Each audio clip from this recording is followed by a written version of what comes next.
Guna memutus mata rantai penyebaran virus corona virus disease atau COVID-19, salah satunya dengan menerapkan himbauan pemerintah untuk melakukan social distancing atau jaga jarak aman.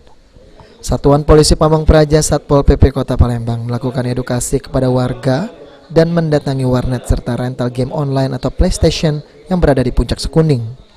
Dari razia yang dilakukan, masih banyak didapati warnet dan PlayStation yang masih buka dan masih banyak didatangi oleh anak muda. Mendapati hal tersebut, Satuan Polisi Pamong Praja Kota Palembang langsung membubarkan dan mendata serta membawa anak muda yang tengah asik bermain dan pengelola warnet serta rental PlayStation ke kantor Satpol PP Kota Palembang. Kasatpol PP Kota Palembang G.A. Putrajaya mengatakan meski sudah berulang kali dilakukan edukasi, namun tempat usaha tersebut masih membuka usahanya. Pihaknya juga meminta pelaku usaha khususnya warnet dan rental game online untuk menutup sementara usahanya agar penerapan social distancing dapat dijalankan. Dan ke depan pemantauan terkait penerapan anjuran pemerintah untuk menjaga jarak aman ini akan terus dilakukan. Sudah kami berulang kali, sudah edukasi, ternyata masih tetap buka. Jadi mohonlah kepada pengusaha, pelaku usaha khususnya internet, PS untuk ditutup sementara.